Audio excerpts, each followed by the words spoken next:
विपरीतानि केशव न च श्रेयोनुपश्यामि हत्वा स्वजनमाहवे निमित्तानि च पश्यामि विपरीतानि केशव न च श्रेयोनुपश्यामि हत्वा स्वजनमाहवे निमित्तानि च पश्यामि विपरीतानि केशव न च श्रेयोनुपश्यामि हत्वा स्वजनमाहवे।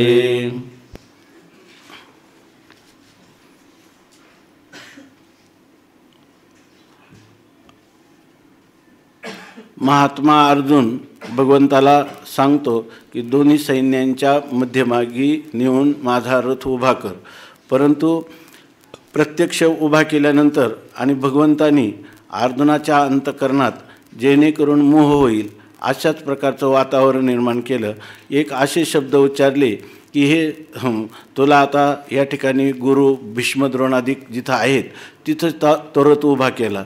त्यामुळे अर्जुनाला केवळ गुरूंच्याच विषयी मोह झाला असं नाही, हे आपले गुरु आहेत द्रोणाचार्य, कृपाचार्य, भीष्माचार्य यांच्याबरोबर कसं लढावं, तर त्याचबरोबर त्याला आपले असणारे बांधव कौरव आणि संबंधित दोन्ही बाजूला असणारे नातेवाईक हे सर्वच सखे सोयरे किंवा आपले सर्व वंशज भाऊबंद त्याला दिसले आणि आणखी त्या मोहामध्ये भर पडली।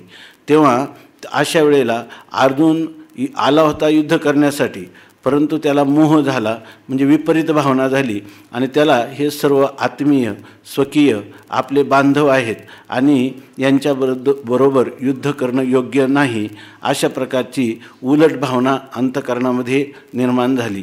याचं हा जो अध्याय आहे, हा अध्याय ही एक महत्त्वाची जाणीव करून देतो। काही लोक म्हणतात हे फक्त आचार्यांनी लिहिलं, हा पहिला अध्याय हा गीतेचा उपोद्घात आहे। उपोद्घात आहे म्हणजे काय,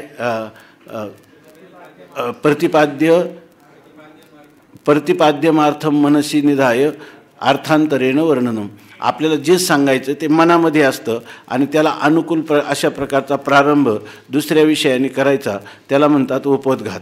आणि असा हा उपोद्घातात्मक अध्याय एवढंच आचार्य सांगतात। पण जेव्हा आपण या अध्यायावर माऊलींनी केलेली टीका पाहतो तेव्हा याचे इतके अनंत पैलू आहे की जे मनुष्य जीवनाला किंवा साधक जीवनाला अत्यंत उपयोगी आहेत। त्याचा एक पहिला पैलू हा आहे की मनुष्य जीवनामध्ये ज्या वेळेला अनेक प्रकारचे प्रसंग येतात त्या प्रसंगामध्ये त्यांनी बराचसा विचार केल्यानंतर अनेक प्रकारच्या साधक बाधक विचारानंतर देखील त्याला असं वाटतं की आपण निश्चयात्मक अमुकच गोष्ट आपल्या कल्याणाची आहे किंवा ती यथार्थ आहे, उचित आहे, म्हणून त्याला आरंभ करू पाहतो। आणि त्याच वेळेला भगवंताची असणारी ही जी आगाध अघटित घटना पटियशी अशी जी माया आहे त्यामुळं त्याची बुद्धी विपरीत होते आणि ज्या गोष्टी करू नयेत किंवा ज्या गोष्टी करण्यासाठी जी गोष्ट करण्यासाठी आपण निश्चयाने प्रवृत्त झालो तीच गोष्ट परत तिचा परित्याग करून तिच्या उलट म्हणजे जे आपल्या जीवनाला विघातक आहे तेच आपल्याला अनुकूल आहे, तेच आपल्या कल्याणार्थ आहे, अशा प्रकारची विपरीत भावना निर्माण करण्याचं सामर्थ्य ह्या भगवंताच्या मायेमध्ये असल्यामुळं जीव पुन्हा ह्या मायेच्या प्रभावामध्ये येतो। असं एक गोष्ट या अध्यायामधून दिसून येते। जो अर्जुन युद्धासाठी आलेला आहे आणि तोच भगवंताला आता वेगवेगळ्या प्रकारचे युक्तिवाद सांगायला लागला। एक तर भगवान अशा वेळेला मनुष्य गुरूंचं वचन सुद्धा आपल्या बुद्धीवर आरूढ करून घेत नाही। आपली असणारी परिच्छिन्न असणारी भ्रम प्रमाद कर्णापाटव विप्रलिप्सा यांनी युक्त असणारी जी बुद्धी, हीच बुद्धी त्या ठिकाणी आपल्याला निश्चित आणि योग्य मार्गाने नेत आहे अशा प्रकारचा त्याला भ्रम होतो आणि त्या भ्रमात तो देव किंवा गुरु यांचीसुद्धा वचनं ऐकायला तयार होत नाही। झाला जरी तरीसुद्धा तो मनामध्ये पूर्णपणे त्या गुरु किंवा आपल्या इष्टदेवतेला शरणागत होत नाही आणि आपल्या बुद्धीवर भरवसा ठेवून तो आपलेच युक्तिवाद मांडत असतो। आणि त्याचं उदाहरण म्हणून या ठिकाणी हा अर्जुन आहे। अर्जुन भगवंताला म्हणतो की आता या ठिकाणी तू रथ उभा केला खरा, आता हे युद्धाचं वातावरण आहे, परंतु माझ्या मनामध्ये आता आलेला जो विचार तो विचार तुला मी सांगतो। कारण काय आहे, मी अर्जुन आहे आणि जे काही मनात येईल ते सर्व तुला सांगावं, तुलाच कथन करावं।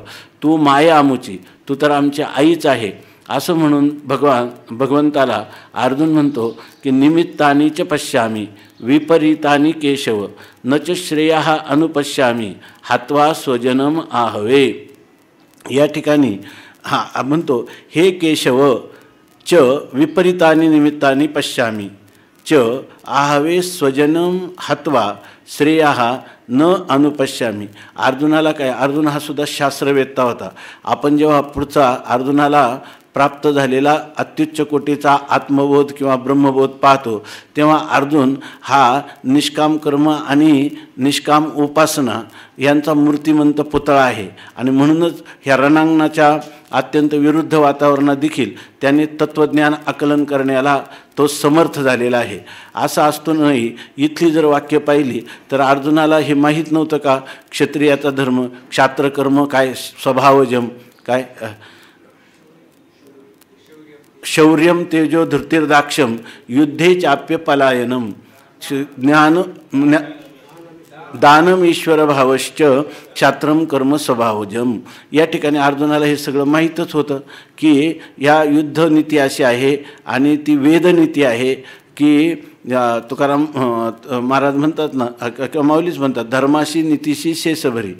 या ठिकाणी धर्म आणि नीतिशास्त्राच्या दृष्टीनं पाहिलं तरी युद्ध करणं आवश्यक आहे, धर्मशास्त्राच्या दृष्टीनं पाहिलं तरी युद्ध करणं. हे धर्मयुद्धामध्ये अधर्माने राहणारे जे कौरव आहेत त्या कौरवांचा निपात करणं हे आततायी आहेत, यांना मारणं हे सर्व आवश्यकच गोष्टी आहेत.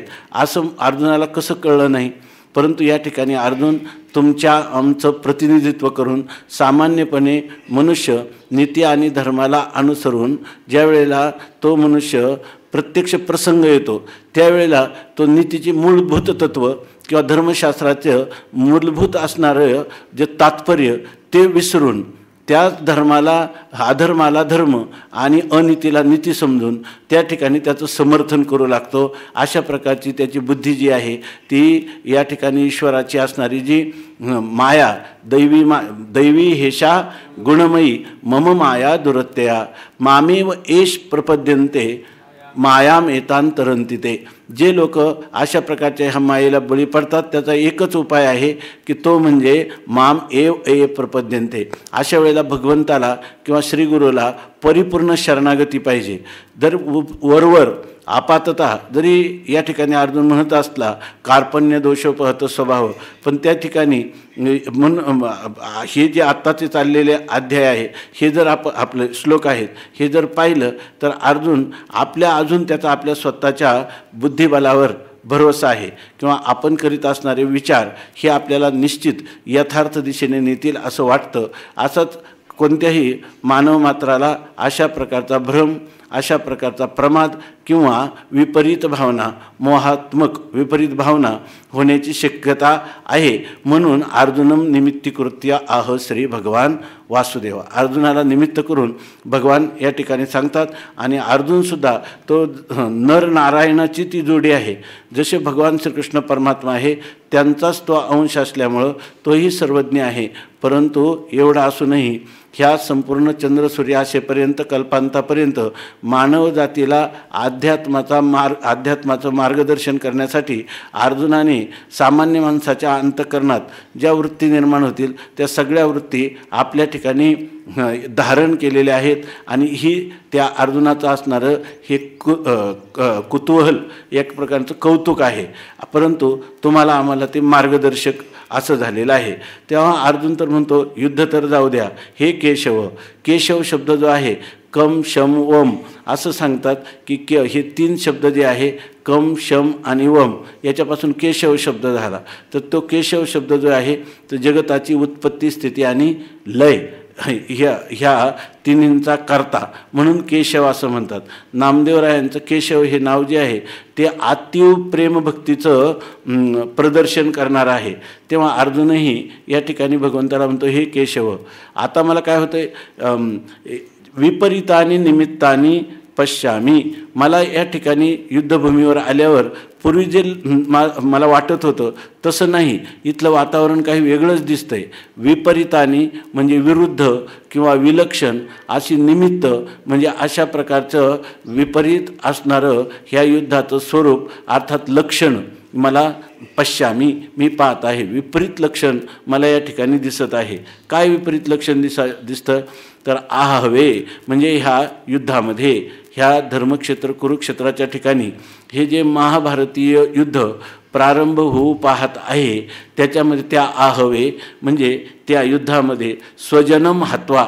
आता आपण युद्ध करणार म्हणजे आपल्या स्वजनांना मारणार, तेव्हा स्वजनम हत्वा त्यांना ठार मारून श्रेयान अनुपश्यामी मला आपलं श्रेय म्हणजे कल्याण होईल असं न अनुपश्यामी असं मी पाहत नाही. म्हणजे मला तर वाटत नाही की हे युद्ध करून या ठिकाणी ह्या सर्वांना मारून आपलं काही कल्याण होईल असं तर मला दिसत नाही. म्हणजे धर्मशास्त्राच्या दृष्टीने अर्जुन जो बोलतो तो धर्मशास्त्राला अनुसरूनसुद्धा आपलं कल्याण होईल असं मला वाटत नाही. माऊली सांगतात या कौरवा जरी वधावे तरी युधिष्ठिरादिक का न वधावे हे एर एर अघवे गोत्रज आमुचे. आता ह्या युद्धामध्ये कौरवांना जरी वधावे, जर आपण मारावं कौरवांना तर कौरव कोण आहेत? आपले बांधवच आहे. आणि युधिष्ठिरादिक कोण आहे? हे आपले बांधवच आहे. मग कौरवांना जर युद्धात मारायचं असेल तर ह्या युद्धात आल्यावर कौरवांनाच मारलं नाही पाहिजे. युधिष्ठिरादिका का न वधावे. या ठिकाणी धर्मराजाला सुद्धा का मारू नये, भीमाला का मारू नये, नकुल सहदेवाला का जिवंत ठेवावं असा विचार तो सांगतो. कारण नाही का, अरे ते तुमचे बंधू आहेत, गोत्रज आहेत, धर्मराज आणि नकुल सहदेव अर्जुन भीम. तर असं जर तू म्हणत असतील आणि हे कोण आहेत आमचे, हे पण आमचे गोत्रज आहेत. म्हणून हे येर येर आघवे गोत्रज आमचे. हे सगळे येर येर म्हणजे एकमेकाचे हे सर्व काय आहे गोत्र, म्हणजे हे सर्व आमचे एकमेकाचे भाऊबंद असे आहेत. म्हणून जळो हे झुंज प्रत्ययानये मज येणे काय काज महापापे. भगवंताला अर्जुन म्हणतो म्हणून अशी स्थिती आहे म्हणून हे झुंज जळो. हे झुंज म्हणजे युद्ध, हे जळो म्हणजे या युद्धाला आग लागो. म्हणजे अर्जुनाच्या मनात हे युद्ध करण्याचं नाही. आणि तो म्हणतो मला तरी प्रत्ययानये मज प्रत्ययानये, मला तरी हे प्रत्ययाला येत नाही. म्हणजे ही गोष्ट माझ्या बुद्धीला पटत नाही. कारण येणे काय काज महापापे, हे करायचं म्हणजे युद्ध करून त्यांनी सांगितलं की युद्ध करताना जिंकलं तर राज्य ताब्यात येईल आणि जर मरण पावला तर तो काय होईल, महापंथाला किंवा तो स्वर्गाला प्राप्त होईल. असं जर तुम्ही म्हणत असाल तरी पण म्हणतो हे मला तर याच्यात पुण्य कोणत्याही प्रकारचं दिसत नाही. हे पुण्य नाही, हे पाप समोर आलेले आहे. येणे काय काज महापापे, हे महापातक आपल्याकडून घडत आहे. आपल्या वंशजांचा आपण वध ह्या युद्धामध्ये केला तर महापाप घडतं. तर हे युद्ध करायची गरजच काय आहे असं मला तरी वाटतं. येणे पापे हे युद्धरूप कर्म करून निर्माण होणारं जे पातक आहे हे करण्याचं काय काय काम आहे. अर्थात युद्ध न करणं हेच आपल्याला अधिक कल्याणकारक आहे. देवा बहुती परी पाहता येथ ओखटे होईल झुंजता वर काही चुकविता लाभू आधी. आता हे युद्ध जे आहे ना ते सांगतात देवा तुला वाटत असेल अर्जुन थोडा उतावीळ विचाराचाच आहे, तिथं असं म्हटलं आणि इथं आल्या त्याला एकदम मनामध्ये बदल झाला आहे की नाही. कारण अर्जुन हा असमंजस आहे, अपरिपक्व आहे, अविचारी आहे आणि विचाराचं गांभीर्य याच्या ठिकाणी नाही असं तू कदाचित तुझ्या मनात येईल. परंतु मी ही गोष्ट विचारपूर्वकच बोलत आहे. त्यासाठी तो म्हणतो देवा बहुती परी पाहता. देवा म्हणतो मी एकाच प्रकाराने पाहिलं असं नाही, अनेक प्रकाराने याचा साधक बाधक विचार केला आणि बहुती परी पाहता अनेक प्रकाराने पाहत असताना येथ झुंजता ओखटे होईल. मला लक्षात आलं का येथं म्हणजे ह्या रणांगणामध्ये ह्या युद्धप्रसंगी जर आम्ही झुंजलो म्हणजे एकमेकाशी परस्पराशी युद्ध केलं तर ओखटे होईल. ओखट म्हणजे वाईट होईल, आमचं अनिष्ट होईल, चांगलं होणार नाही असं वाटतं. आणि समजा मग वाईट होईल म्हणून मग युद्ध चुकवलं तर काय होईल. हां, युद्ध केलं तर निश्चित वाईट होईल, पण युद्ध चुकवलं तर आपलं काहीतरी कल्याण याच्यामधून झाल्याशिवाय राहणार नाही. म्हणून वर म्हणजे या उलट काही चुकविता. जर आम्ही हे युद्ध काही अंशाने जर हे युद्ध विचारपूर्वक ह्या युद्धाचा अस्वीकार केला किंवा युद्ध टाळलं आम्ही, तर वरी चुकविता, युद्ध जर चुकवलं तर लाभू आधी, त्याच्यापासून आपल्याला उलट काहीतरी फायदा लाभ म्हणजे आपलं कल्याण या ठिकाणी होईल असं अर्जुन म्हणतो. त्यासाठी तो म्हणतो न कांक्षे विजयम कृष्ण न च राज्यं सुखानि च किं नो राज्येन गोविन्द किं भोगैर्जीवितेन वा येषामर्थे काङ्क्षितं नो राज्यं भोगाः सुखानि च तयिमेव स्थिता युद्धे प्राणां त्यक्त्वा धनानि च न काङ्क्षे पितर पुत्रास्तथैव च पितामहाः मातुलाः श्वशुराः पौत्राः शालाः सम्बन्धिनस्तथा न काङ्क्षे विजयं कृष्ण न च राज्यं सुखानि च किं नो राज्येन गोविन्द किं भोगैर्जीवितेन वा येषामर्थे काङ्क्षितं नो राज्यं भोगाः सुखानि च तयिमेव स्थिता युद्धे प्राणां त्यक्त्वा धनानि च आचार्याः पितरः पुत्रास्तथैव च पितामहाः मातुलाः श्वशुराः पौत्राः शालाः सम्बन्धिनस्तथा न काङ्क्षे विजयं कृष्ण न च राज्यं सुखानि च किं नो राज्येन गोविन्द किं भोगैर्जीवितेन वा येषामर्थे काङ्क्षितं नो राज्यं भोगाः सुखानि च तयिमेव स्थिता युद्धे प्राणां त्यक्त्वा धनानि च आचार्याः पितरः पुत्रास्तथैव च पितामहाः मातुलाः श्वशुराः पौत्राः शालाः सम्बन्धिनस्तथा. अन्वय हे कृष्ण विजयं च राज्यं च सुखानि न कांक्षे हे गोविंद नहा राज्येन भोगैः वा जीवितेन किम. अर्जुन म्हणतो हे कृष्णा विजयम. बघा जर एखाद्या प्रसंगी समाज जीवनामध्ये आपले असणारे बांधव यांची हानी होत असेल तर अशा वेळेला नीतिमान जो पुरुष आहे त्याचे विचार किती उच्च कोटीचे असतात तर त्याचा प्रतिनिधी हा अर्जुन आहे. तो त्याला सांगतो देवा म्हणजे तुला काय करायचं, याच्यामध्ये विजय मिळणार नाही का, राज्य मिळणार नाही का, याच्याशिवाय तुला सुख राज्य सुख भोगायला नाही काय मिळणार.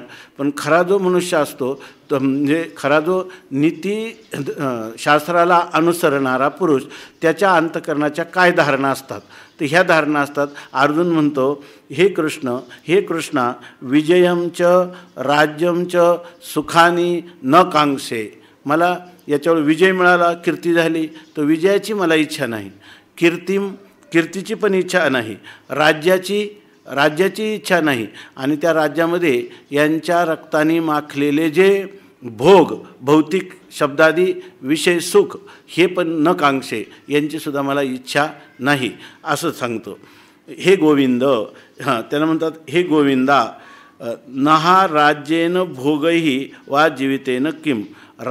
समजा तुम्ही म्हणतो राज्य मिळेल, भोग मिळेल, सुख मिळेल, तुझं जीवन तू चांगल्या प्रकारचं समृद्ध जीवन होईल, परंतु यांना मारल्यानंतर हे जरी मिळालं तरी त्याचा काय उपयोग आहे म्हणतो. राज्येनं समजा राज्य सुख मिळालं, जीवितेनं मी जगलो, आणि भोगेनं भोगही किंवा अनेक प्रकारचे शब्दस्पर्श रूप रसगंध ह्या पंचविषयाचे जरी आपल्याला सर्व प्रकारचे भोग मिळाले तर जीवितेनं किम त्यांनी अशा प्रकारे जगून किम काय उपयोग आहे असं तो सांगतो.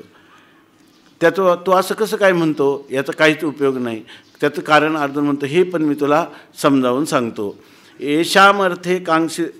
येषामर्थे नहा राज्यं भोगाः च सुखानि कांक्षितानि ते इमे प्राणान् धनानि त्यक्त्वा युद्धे अवस्थिताः. ते म्हणतात हे बरोबर आहे, युद्धामध्ये हे जे बांधव असतील, माझे बांधव नसते आणि त्यांना मारलं असतं तर त्यांच्याकडून मिळालेले जे राज्य किंवा सुख ते आपण भोगलं असतं. आणि मग ते कोणी भोगलं असतं का? मी एकटाच भोगलं असतं का? माझे जे असणारे सगळे बांधव आहेत, वंशज आहेत, त्यांच्यासहित ह्या सुखाचा भोग झाला असता. पण इथं काय झालेलं आहे?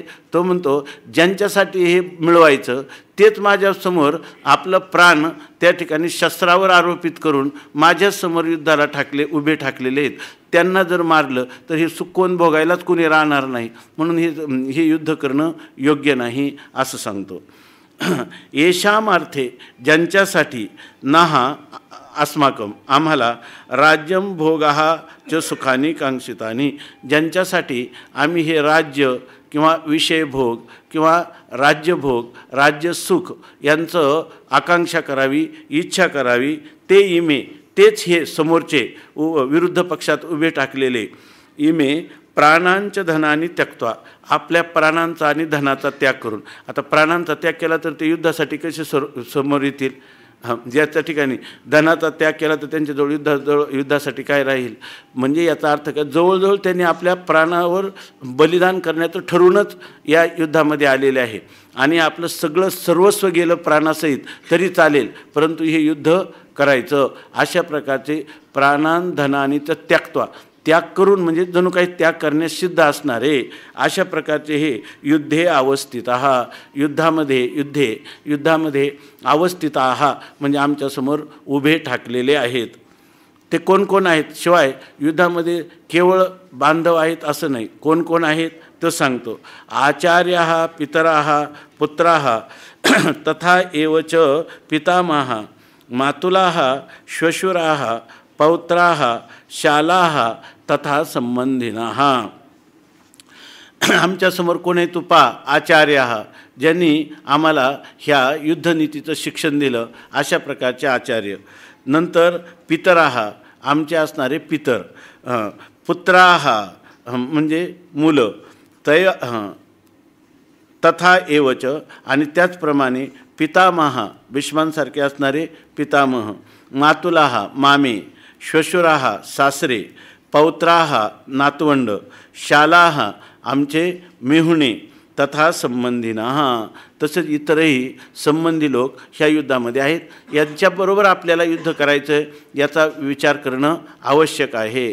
ते म्हणतात तया विजयवृत्ती काही मज सर्वथा काज नाही, येथ राज्य तरी काही हे पाहुनिया. ते म्हणतात तया विजयवृत्ती काही, तुला काय तू विजय नाही का मिळवणार तू? पण त्या विजयवृत्ती म्हणजे विजयाच्या इच्छेशी मज सर्वथा काज नाही, मला कोणतंही कार्य नाही. म्हणजे ते म्हणतात कधी येथ राज्य तरी काही हे पाहून या. म्हणजे तू म्हणशील कदाचित विजयाची इच्छा आहे का नाही तुला, तर इथं विजय मिळेल. पण मला अशा प्रकारच्या विजयवृत्ती म्हणजे विजयाच्या इच्छेशी माझं काही कर्तव्य नाही. म्हणजे अशा प्रकारच्या आपल्या बांधवांना मारून त्यांच्यावर मिळवणारा विजय हा विजय आहे असं मी मानतच नाही. येतं राज्य तरी काही हे पाहून या. हे तुम्ही म्हणाल की अर्जुनाच्या ठिकाणी ही भूमिका कशी केली? एवढा शास्त्रज्ञ असणारा, भगवद अवतार, भगवद अंश असणारा जो परमात्मा आपला अर्जुन, त्याच्या ठिकाणी अशा प्रकारचा मोह कसा काय झाला असं आपल्याला या ठिकाणी हे तर अर्जुन मानवी किंवा साधक जीवनामध्ये स्थूनानिखन्न न्यायाने हलवणी खुंट आधी करावा बळकट याच्यासाठी अर्जुनाने ही भूमिका घेतलेली आहे. तर अर्जुनाला काही एवढा मोह झाला नव्हता, पण तुम्हाला आम्हाला मात्र असा मोह आहे किंवा होऊ शकतो. आणि अशाही प्रसंगी तो मनुष्याची कशी मनोवृत्ती होते ती मनोवृत्तीचं प्रदर्शन अर्जुन या ठिकाणी करीत आहे. तो म्हणतो या सकळा ते वधावे, मग जे झाले का आपले या सकळा ते वधावे, मग जे भोग भोगावे ते जळोत आघवे पार्थू म्हणे. तो म्हणतो या सकळा ते वधावे, हे जे काही आपल्या समोर आलेले बांधव त्या सर्वांनाच जर वध करायचा असेल त्यांचा, आणि वध करून जे भोग भोगावे आणि त्याच्यानंतर जे भोग आपण राज्यभोग भोगायचे, तर ते म्हणतात हे जळोत आघवे पार्थू म्हणे. पार्थो म्हणे, अर्जुन म्हणतो हे सगळे जे भोग आहे ना, आपल्या बांधवांना मारून त्याच्या मरणानंतर प्राप्त होणारे विजयानंतर प्राप्त होणारे जे भोग आहेत ते आगवे जळवतं, त्या सर्वांना आग लागो, म्हणजे मला ते नकोत. तेने सुखे विन होईल ते भलतेही साहिजेल, वरी जीवितही वेचिजेल याची लागी. आता भगवान अर्जुनाला म्हणतील की अर्जुन म्हणतो, देवा तू कदाचित असं म्हणतील, अरे मग हे जे सुख आहे, नाही तू युद्ध केलं तर तुला काय नाही, हे राज्यसुख नको म्हणतो. राज्यसुख नको, पण दुःख किती येईल तुला माहीत आहे. आत्तापर्यंत अज्ञातवास वनवास अनेक प्रकारचे प्रसंग तुला तुझ्या डोळ्यासमोर नाहीत का? किती दुःख तुला भोगावं लागलं, आणि आता काय होईल, त्याच्याही पेक्षा दुर्धर दुःख तुला भोगावं लागेल. हे तू लक्षात घेतलं का? तर अर्जुन म्हणतो तेने, ते उलट माझं असं म्हणणं आहे का ह्या तेने सुखे विन म्हणजे ते राज्यापासून प्राप्त होणारं जे सुख आहे त्या सुखे विन, ते सुख मला समजा प्राप्त झालं नाही तर ते सुखे विन म्हणजे त्या सुखा वाचून होईल, त्याच्या वाचून माझं जे काय होईल, म्हणजे मला जे काही पराकोटीचं दुःख जीवनात प्राप्त होईल ते भलतेही, आणि ते कोणतंही दुःख असू द्या, म्हणतात तेही साहिजेल, काही कोणत्याही प्रकारचं दुःख माझ्या जीवनात आलं तर ते मी साहिजेल म्हणजे सहन करील. इतकं वरी याच्या उलट असं म्हणतात, जीवितही वेचिजेल याची लागी. हे मला मारायला तयार झाले म्हणून माझ्या अंतकरणात त्यांच्याविषयी द्वेषाची, मत्सराची, ईर्षेची कोणतीच भावना राहणार नाही. वरी याच्या उलट असं होईल, काही जरी झालं तर यांना सुख मिळावं, आता सुख मिळावं म्हणून जीवित याची लागी जीवितही वेचिजेल, यांच्यासाठी माझं संपूर्ण जीवन सर्वस्व त्याचं ते देखील मी खर्च करील, म्हणजे त्यांच्यासाठी मी जीवितही वेचिजेल, माझा प्राण देखील देईल, आणि हेच चांगलं आहे असं मला वाटतं. परंतु असं नाही की मला असं कधीच मनात येत नाही, म्हणजे खरा जो सद्वर्तनी पुरुष आहे नीतिशास्त्राला त्याची ही भूमिका असते. तो म्हणतो की मला किती दुःख आलं तरी चालेल, तरी पण यांच्यासाठी मी जीवाला जीव देईल, जीवितही वेचिजेल. मग पण परी अशी घातुकीजे मकन आपण राज्य भोगीजे, हे स्वप्नीही मन माझे करू न शके. असा जो पुरुष आहे, कालच आपण चिंतन केलं की जो पापाला भीतो ना तोच पुरुष खरा ह्या गीतेचा अधिकारी आहे. त्या ठिकाणी कोणतंही पाप करायला ज्याचा अंतःकरण निष्ठुर आहे त्याला गीता जीवनामध्ये कधी अंगभूत किंवा फलीभूत होऊ शकणार नाही. अर्जुनाची ही भूमिका आहे की तो म्हणतो परी याशी घातुकीजे, परंतु यांचा घात करायचा आणि मग आपण राज्य भोगीजे, मग आपण राज्याचा भोग घ्यायचा. देवा खरं सांगू का, हे स्वप्नीही मन माझे करू न शके. ही गोष्ट स्वप्नामध्ये देखील, जागृती तर नाहीत पण स्वप्नामध्ये देखील माझं मन हे करायला करू शकणार नाही किंवा कधी करू शकत नाही असं सांगतो. अरे असं का बरं? जर असं करायचं असेल, जर आपल्याच वंशजाचा घात करून त्या ठिकाणी राज्यसुख भोगायचं असेल तर ही स्थिती कशी आहे? मग अरे आपलं जीवनाला येऊन उपयोग तरी काय? म्हणजे आपल्या जीवनाचा उपयोग हाच खरा आहे की आपले असणारे बंधुबांधव यांना आपल्यापासून सहाय्य होणं, त्यांच्या उत्कर्षासाठी आपल्याला कष्ट झाले तरी ते कष्ट आपण पेलले पाहिजे किंवा झेलले पाहिजेत. हीच गोष्ट अर्जुन सांगतो. तरी आम्ही का जन्मावे, कवना लागी जे आवे, जे वडिलाया चिंतावे विरुद्ध म्हणे. तर ते म्हणतात जे नाम कारण, जर आम्ही या वडिलाया, आमचे हे सर्व असणारे वडील गोत्रज यांना मने विरुद्ध चिंतावे, जर आम्ही मनाने, म्हणजे प्रत्यक्ष नाही नुसती मनाने यांच्या अकल्याणाची अशी जर विचार मनात आणला, वडिले या चिंतावे विरुद्ध म्हणे, त्यांच्या विरुद्ध, त्यांच्या हिताच्या विरुद्ध अहिताचा असा जर विचार आम्ही केला तर मग काय, आम्ही का जन्मावे, आम्ही कशासाठी जन्मावं? म्हणजे याचा अर्थ एक आपल्या समाजामध्ये, भारतीय संस्कृतीमध्ये एक रूढ धारणा आहे की आपलं जीवन जे आहे ते आपल्या स्वकीय सर्व बांधवांसाठी, त्यांच्या सुखासाठी आपण आपलं असं सांगितलेलं आहे, कुटुंब सुखी व्हायचं असेल म्हणून सांगतो तर एका माणसाने आपल्याला वजा केलं पाहिजे. म्हणजे आपल्या स्वतःच्या आपल्या सुखाचा त्यांनी त्याग केला पाहिजे. जर एखादं गाव सुखी व्हायचं असेल तर आपलं कुटुंब जे आहे त्या कुटुंबाच्या सुखाचा त्याग केला पाहिजे. आणि जर आपला देश त्या ठिकाणी सुखी व्हायचा असेल तर या ठिकाणी आपल्या गावाच्या सुखाचा त्याग केला पाहिजे. जसा सरपंच आहे तो गावच्या कल्याणाचं चिंतन करतो, तोच जर एखादा जिल्हा परिषदेचा सदस्य झाला त्याच्यापुढं आपलं गावच नाही. गाव काही मागं राहतात आणि दुसरे जे आहेत त्या जनपदामध्ये असणाऱ्या दुसऱ्यांची तर पंतप्रधान आहे आणि म्हणणे आमच्या गावचा पूल अजून झालाच नाही. आता त्याचं काय तर त्या संपूर्ण जगाच्या कल्याणासाठी ते म्हणे यांच्याच गावात झालं नाही. बाबा कुटुंबासाठी जर एका स्वतःच्या सुखाचा त्याग करावा लागतो तर संपूर्ण देश किंवा संपूर्ण प्रांत जर आपल्याला समृद्ध करायचा असेल तर त्याला त्या सुखाचा त्याग करावा लागतो. आणि त्याच्या पुढे जाऊन सांगितलं आत्मार्थे पृथ्वीम त्यजेत. आणि जर आज सकाळी एक जण आले होते कदाचित असतील तर ते म्हणे काल मला एक जणांनी सांगितलं ते काम करतात सामाजिक म्हणजे शैक्षणिक क्षेत्रामध्ये आणि त्या शैक्षणिक क्षेत्रामध्ये त्यांच्या खूप संकल्पना आहे. त्यांना कलेक्टर विचारित नाही, मंत्री विचारित नाही, पत्राचं उत्तरसुद्धा देत नाही. बरं जे शैक्षणिक शास्त्रज्ञ ते त्यांना काही जास्त देत नाही. त्यांचे विचार सगळे खरेच आहेत, आवश्यक आहे. भारताच्या उन्नतीसाठी मूलभूत ते विचार पाहिजेत, पण कोणी विचारतच नाही आणि ते सारखी तळमळ करतात. कोणी भेटले का पुसावेशी ह्याची वाटे जे भेटे तयाशी. आणि ते विचार तर काय कोणी त्यांना साथ करत नाही. मग ते म्हटले की काल त्यांनी एका महात्म्याला विचारलं आपल्या आळंदीमध्ये की काय करावं हे ते म्हणे हे काहीच करू नका, तुम्ही माऊलीला पकडा आणि ज्ञानेश्वरी वाचित आपलं चिंतन करावं म्हटले. ते मला सकाळी सांगत होते. ते म्हणे मग आता काय केलं पाहिजे. मी म्हणून नाही तुमचं जे तेच केलं पाहिजे, कारण त्यांना आता जरी सांगितलं ते कळणार नाही, पटणार नाही. त्यांना म्हणत तुम्हाला माऊलीच ह्या सेवेने निष्काम कर्मयोगाच्या सेवेने एक दिवस प्रवृत्ती करेल की आता बस झालं आहे की नाही, दुसरं काही नाही. हा तर त्यांनी असं लिहिलं. कशासाठी सांगत होतो आपण की त्या ठिकाणी म्हणू सांगतो आत्मार्थे पृथ्वीम त्यजेत. जर माणसाला वाटलं ना त्यजेत एकम कुलस्यार्थे, आपल्या कुळाचं कल्याण असेल तर एकट्याचा सुखाचा त्याग करावा. त्यजेत एकम कुलस्यार्थे ग्रामस्यार्थे कुलम त्यजेत, ग्रामासाठी गावासाठी कुळाचा त्याग करावा.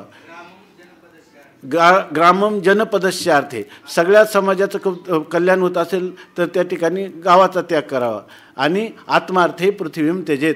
जर आपल्याला वाटलं काही नाही काही मी उद्धार पावेन आणि काही कृपा करील नारायण, असं जर तुम्हाला आईशी चिंता करी सदा सर्व काळ, असं जर तुम्हाला वैराग्य निर्माण झालं, ऐहिकीचे का पारत्रिते भोगपायिक झालिया इच्छेचे परिभोगावे हे न रुचे मना माझी, तर त्यांनी काय करावं सगळ्या पृथ्वीतल्या सुखाचा त्याग करावा आणि आत्मसुख प्राप्त करून घ्यावं असं म्हणून सांगतो. इथं अर्जुन म्हणतो की या ठिकाणी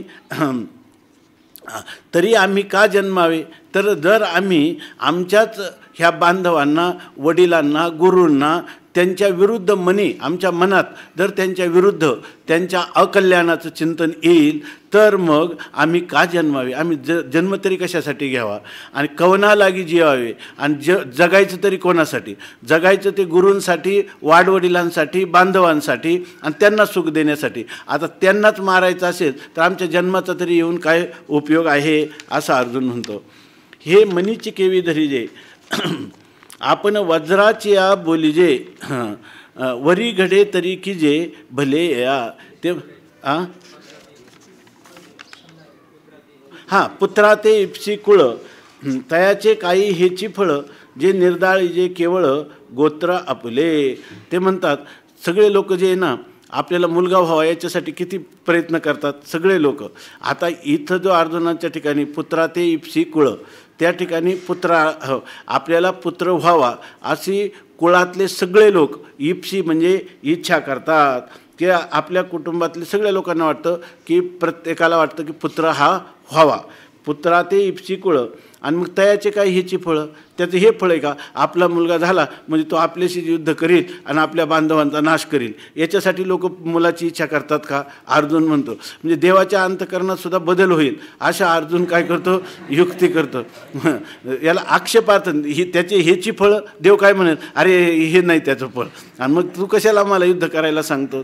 तया ते इप्सी काय पुत्रा ते इप्सी कुळ तयाचे काही ह्याची फळं कारण का जे निर्दाळी जे केवळ गोत्र आपले, दुसऱ्यांचा नाश नाही करायचा, केवळ आपले गोत्र निर्दाळीचे आपले म्हणून जे कोणी असतील ना त्यांचा काय करावा, नाश करावा, असं जर म्हणत असेल कोणी तर त्याचं काय हे फळ झालं का पुत्राची इच्छा करून?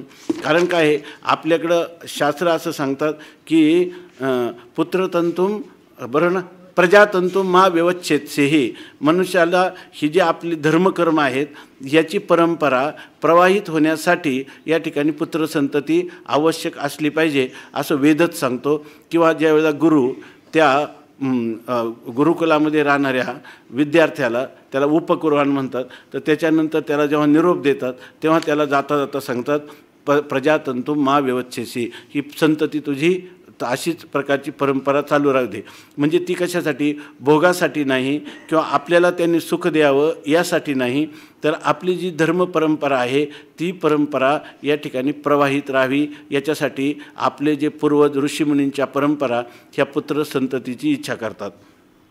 ते म्हणतात हे मनीची केवी धरीजे, आपण वज्राची या बोलीजे, वरी घडे तरी कीजे भले या. ते म्हणतात देवा मनीची केवी धरीजे, ह्या युद्धाच्या रूपाने आपल्या गोत्रजांचा वध करावा, हे मनीची केवी धरीजे, हे मनात तरी कसं येऊ द्यावं माणसाने, हा संकल्पसुद्धा मनात स्फुरू नये. आणि हे कधी होईल, आपण वज्राची बोलीजे देवा, आणि तुम्ही सांगता तस्माद युद्धस्व भारत, हे वज्रासारखं कठोर बोलणं नाही का? आपल्या कुळगोत्राचा वध करण्याला प्रवृत्त करणं ही भाषा वज्राची या बोलीचे, वज्रासारखी परुष कठीण अशी भाषा नाही का? वरी मग कठीण नाही तर मग काय होईल? ते म्हणतात मग करायचं तरी काय, मग तुला काय करायचे?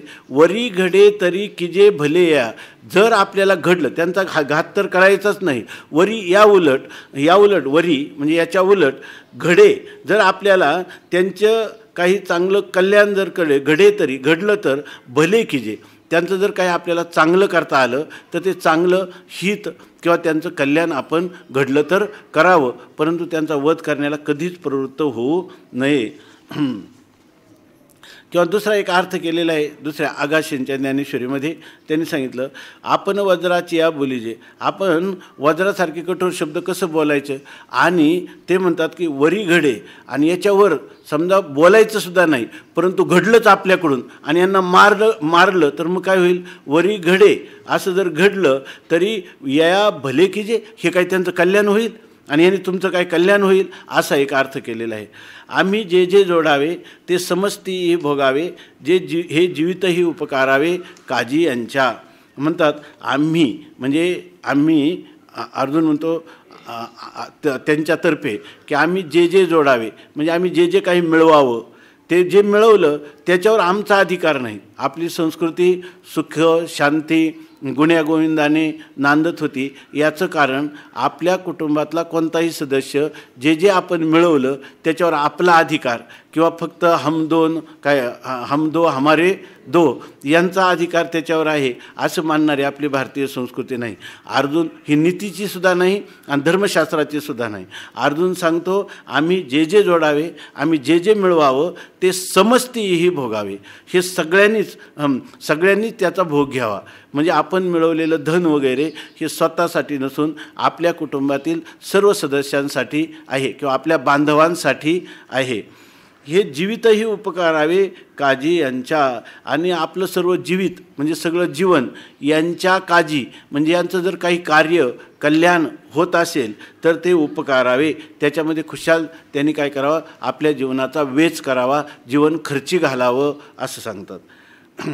आम्ही दिगंतीचे भूपाळ विभांडुनी सकळ, मग संतोष विजे कुळ आपुले जे. ते म्हणतात कशासाठी हे युद्धरूप कर्म करण्याची वेळ येते, तर आपल्या जे काही आपल्या विरुद्ध असणारे शत्रू त्यांना पराजित करायचं, त्यांचं सर्व धन आणायचं आणि आपल्या कुळाला त्या धनात त्यापासून होणाऱ्या अनुकूल विषयांचा भोग प्राप्त करून द्यायचा, अशीच आपली परंपरा आहे.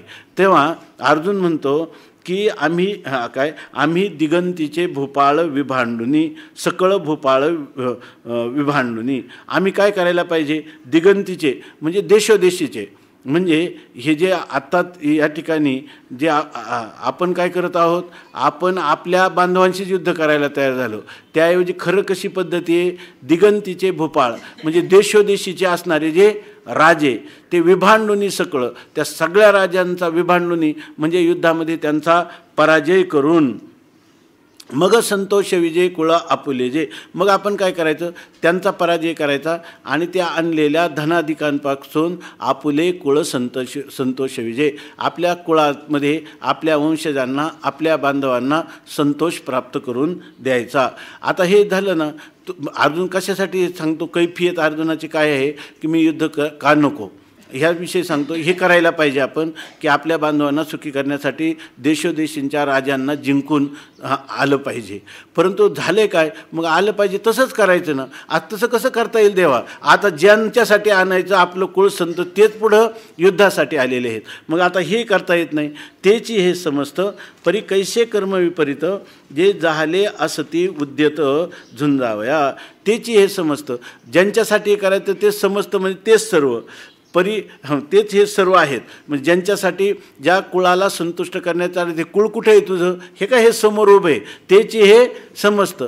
पण मग समजतं ते देवाना परी कैसे कर्म विपरीत, परंतु कसं विपरीत कर्म या ठिकाणी किंवा दैवगती कशी विपरीत उलट झाली बघ ना. हे झाले असती उद्यत झुंजावया, हे सगळेच्या सगळे झुंजावया युद्ध करण्यासाठी उद्यत म्हणजे सज्ज तयार अशा प्रकारचे कटिबद्ध असे झालेले आहेत. मग आता ह्या युद्धामध्ये यांनाच मारणार, यांना मारल्यावर सुख कोणाला देणार, म्हणून या ठिकाणी हे युद्ध करणं बरोबर नाही. आणखीन कोण कोण आहे, अंतौरिया कुमरे सांडोनिया भांडारे शस्त्राग्री जिव्हारे आरोपुनी, यांनी काय केलेलं आहे, अंतौरिया हे जे युद्धात आलेले त्यांच्या पत्न्या, अंतौरिया म्हणजे त्यांच्या पत्न्या, कुमरे मुलं, भांडारे म्हणजे त्यांचा असणारा खजिना, हे सांडोनिया ह्या सर्वांचा त्याग करूनच युद्धावर आले ना.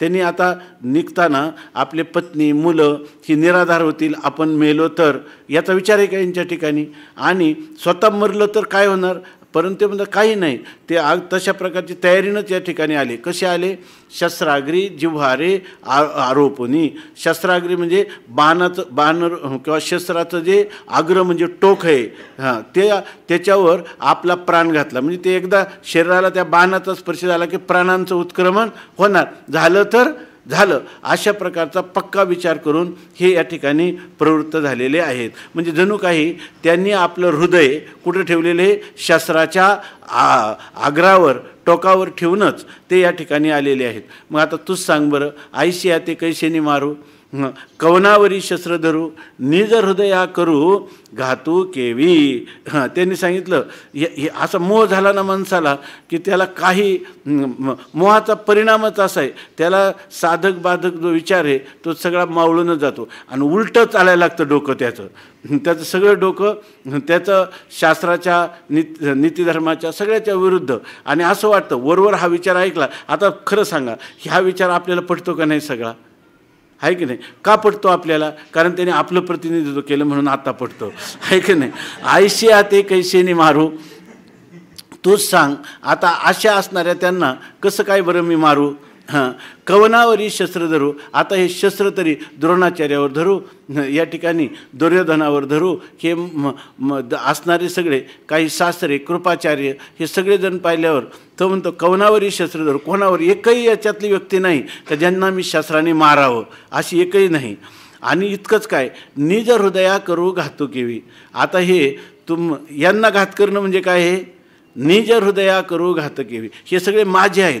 आता ही ममता जी आहे ती ममता इतकी अर्जुनाच्या ठिकाणी प्रबळ झालेली आहे की तिच्यामध्ये अहंतेचा देखील विसर पडलेला आहे. वास्तविक आहे अहंता ममता इति दुःखास्पदे द्वे, हे अहंताही दुःख देते आणि ममताही दुःख देते. परंतु मनुष्य आपल्या शरीराधिकांवर सुद्धा जर ममत्व वाढलं तर त्यासाठी काय होतो, उदार होतो, आपल्या जीवावर देखील उदार होतो. तसं अर्जुन म्हणतो यांना, तो काय म्हणतो, माझ्या जर देवा मी तुला म्हटलं की माझ्या हृदयाला मीच आता मला मारतो शस्त्र, तू म्हणशील निज हृदया, तुझ्या स्वतःचा घात कसा काय करतो, स्वतःचा घात करायचा नसतो. मग तू म्हणशील यांचा करायला हरकत नाही, पण हेच माझे निज हृदय आहे ना. एकदा मनुष्याच्या मनामध्ये ममतेचा पगडा पडला की त्याचं असं होतं. एक उदाहरण सांगितलं असेल कधी, याच्यामध्ये आम्ही गावाकडे असताना माणसाला हा पुत्रमोह वगैरे किती मोठा आहे त्याचं उदाहरण म्हणून एक सांगतो थोडक्यात. तर आम्ही गावाकडे असताना एक आमच्या जवळचे एक नातेवाईक होते, त्यांना हे झालं राजयक्ष्मा, त्याला TB म्हणतो. आणि तो TB झाला आणि त्यांना एकुलता एक मुलगा होता आणि तो म्हातारपणी झालेला लहान मुलगा होता, म्हणजे तो त्यावेळेला 4-5 वर्षाचा असेल. तर त्यांना सांगितलं की हा तुम्हाला व्याधी झाला. त्यावेळेला ती ट्रीटमेंट थोडी खर्चिक होती. तर त्यांनी सांगितलं मी खर्च करू शकत नाही. मग नंतर मग आम्ही काही डॉक्टरांना सांगून ते एक डॉक्टर मिळाले, त्यांनी सांगितलं की माझ्याकडे जे शॅम्पल आहे ते मी देईल आणि यांची ट्रीटमेंट चालू ठेवेल. मग ते 4-6 महिने ती ट्रीटमेंट घेतली आणि ते त्याच्यानंतर त्यांना चांगला आराम झाला. ते फुकट ट्रीटमेंट मिळाली. नंतर काय झालं, आम्ही इकडं आल्यानंतर मी परत गावी गेल्यावर त्यांना भेटायला गेलो. त्यांनी 2-3 महिने ट्रीटमेंट बंद ठेवली होती आणि बंद ठेवल्यामुळं त्यांचा आजार पुन्हा बळायला लागला. तर त्यामुळं त्यांना म्हटलं नाही तुम्हाला ही औषधं घेतली पाहिजे. ते म्हणे पण औषधाला खर्चच नाही आमच्याजवळ. तर त्यांची मंडळी होती तिथं, त्यानं सांगितलं की आमच्याकडे शेळ्या आहेत 4-10, त्या 4-10 शेळ्या, त्यातल्या 1-2 शेळ्या विकल्या तर यांची 2-4 महिन्याची ट्रीटमेंट होईल. तर ते म्हटले की पाहणा म्हणे, तो रागावले एकदम. म्हणजे मला नीट करायचं आणि मुलाला काय उद्या उघडं पाडायचं का म्हटले. ते मला औषधं द्यायची आणि मुलाला उघडं पाडायचं का म्हणे, काय असं खूप रागावले ते. आणि नाही घेतली त्यांनी ट्रीटमेंट आणि 1-2 महिन्यानंतर ते मरण पावले. हा प्रभाव कशाचा आहे, ममतेचा प्रभाव आहे. अहंता, त्यांनी स्वतःला वजा केलं परंतु मुलाला वजा केलं नाही. तसं या ठिकाणी अर्जुन म्हणतो निज हृदया करू घातके, आयष्या ते कैसेने मारू कवनावरी शस्त्र धरू, निज हृदया करू घातू केवी. ते म्हणतात देवा तुला माहीत नाही हे समोर कोण आहे, हे नेनसी तू कवन, हे कवन समोर असणारे हे जे भीष्माचार्य कृपाचार्य हे जे आहेत हे तू नेनसी, तुला माहीत नाही काय. पाहना पहिलं भीष्म द्रोण, ह्या पलीकडं आमच्यासमोर युद्धाला उभे ठाकलेले हे कोण आहेत, भीष्माचार्य द्रोणाचार्य आहेत. आणि भीष्माचार्य द्रोणाचार्य हे आमचे गुरु आहेत. आणि जयांचे उपकार असाधारण आम्हा बहुत, ज्यांचे आमच्यावर असाधारण असामान्य शब्दाने वर्णन करता येणार नाही इतके त्यांचे आमच्यावर उपकार आहेत. मी पार्थू द्रोणाचा केला आहे की नाही, येणे धनुर्वेदू मज दिधला, तेने उपकारे आभारेला काय वधितया ते, त्यांचा वध करून मी त्याच्यासाठी ज्यांनी मला ही धनुर्विद्या दिली, अशा प्रकारचे हे थोर असे महापुरुष माझ्यासमोर आहेत. येथ शालक सासरे मातुळ या इकडे बसा खुर्ची आहे ना. येथ शालक सासरे मातुळ आणि बंधुकी हे सकळ, पुत्र नातू केवळ इष्टही असती. या ठिकाणी कोण कोण आहेत तर येथ शालक म्हणजे माझे मेहुणे, सासरे, मातुळ म्हणजे मामा आणि बांधव हे सगळे हेच आहेत. इतकेच नाही, पुत्र नातू केवळ इष्ट हे असती, त्याच्यामध्ये माझे पुत्र आहेत, काही नातू आहेत आणि काही इष्ट म्हणजे आमचे असणारे आप्त देखील या ठिकाणी आहे. अवधारी अति जवळिकेचे हे सकळही सोयरे आमुचे, मनोनी दोष अति वाचे बोलताची. म्हणून तो म्हणतो अवधारी, देवा तू लक्षपूर्वक ऐक असं सांगतो. म्हणजे देवाला म्हणतो की तू अवधारी म्हणजे चांगलं लक्षात घे, तूच आता मी जे बोलतो याच्याविषयीचा तू निश्चय कर असं सांगतो. की अति जवळिकेचे हे जे सगळे आलेले ना हे अत्यंत जवळचे असे सकळही आमुचे सोयरे, हे सगळेच्या सगळे आमच्या अत्यंत जवळचे हे सोयरे किंवा भाऊबंद बांधव गोत्रज वंशज असे हे आमचे आहेत. आणि म्हणून हे खरं हा विषयसुद्धा बोलायला नाही पाहिजे. जे अर्जुनाला तिथं हे बोलत असताना ह्या विषयावर बोला असं सांगतात. कोणी लोकमान्य टिळकांना कोणाचं तरी चरित्रात आहे की त्यांचं काहीतरी असं गुरुजींनी संस्कृत शिकत असताना सांगितलं की आमक्याचा मी वध करीन, तर अहम वधिष्यामी असं आलं. तर लोकमान्य टिळकांनी ते जे शब्द जे प्रश्न होते त्या प्रश्नामध्ये अहम पुढं वध धातू दिला आणि याचं आपल्या भविष्यकाळाचं प्रथम पुरुषाचं एकवचन लिहा. तर मग अहम वधिष्यामी, अहम वधिष्यामी असं लिहायला पाहिजे होतं, पण लोकमान्य टिळकांनी ते लिहिलं नाही. त्यामुळे त्यांना काय झालं की त्याच्यामध्ये 1 मार्क कमी पडला. तर ते गुरुजींशी भांडायला गेले. ते म्हणे की माझा 1 मार्क तुम्ही का टाळला. मला द्यायला पाहिजे पैकीच्या पैकी मार्क. तर त्यांनी सांगितलं की तुझं एक चुकलं. काय कुठं चुकलं? अहम वधिष्यामी, मी वध करील. ते म्हणे मी वध कधी केला नाही, माझ्या मनात कोणाचा वध करायचा नाही आणि मी कधी कोणाचा वध करणार नाही. त्यामुळं माझं जे म्हणणं आहे ते बरोबर आहे ना, मी ते वाक्य लिहिलं नाही, खोटं मी कशाला लिहू, त्यामुळे मला 1 मार्क द्या. शेवटी ते प्राचार्यांकडे गेलं. प्राचार्यांनी सांगितलं की अशा प्रकारचा विचारवान विद्यार्थी आपल्या शाळेचं ऐश्वर्य आहे, त्याचा 1 मार्क देऊन टाका. आहे का नाही? तसं अर्जुन जो आहे तो म्हणतो अवधारा देवा तूच लक्ष ठेवा, अति जवळिकेचे या ठिकाणी अत्यंत जवळ असणारे हे सकळही सोयरे आमचे, हे सगळे आमचे सोयरे आहेत. म्हणून दोष आथ्या याच्यासाठी चाललं होतं, दोष आथी वाचे बोलताचे. अशा प्रकारे आपल्या गोत्रजांचा वध करणं, हे वध करण्याचं उच्चार करणं, हे शब्द ते बोलताची म्हणजे वाणीनं नसतं यांचा वध करणं, हे म्हणण्यासुद्धा वाचे दोष आथी या ठिकाणी वाणीला काय लागतो? दोष लागतो. तेव्हा मग देव लागले अर्जुनाकडं पाहायला, मग तुझ्या मनात काय आहे? तो म्हणतो मनात काय आहे हे विचारायला पाहिजे का? पण तरी तुम्ही विचारलं तर सांगतो म्हणतात. येतान्न हन्तुमिच्छामि घ्नतोऽपि मधुसूदन अपि त्रैलोक्य राज्यस्य हेतुः किन्नु मही कृते. एतान्न हन्तुमिच्छामि घ्नतोऽपि मधुसूदन अपि त्रैलोक्य राज्यस्य हेतुः किन्नु मही कृते. एतान्न हन्तुमिच्छामि घ्नतोऽपि मधुसूदन अपि त्रैलोक्य राज्यस्य हेतुः किन्नु मही कृते. पुंडलीक वरदा हरी विठ्ठल श्री ज्ञानदेव तुकाराम ज्ञानेश्वर महाराज की जय.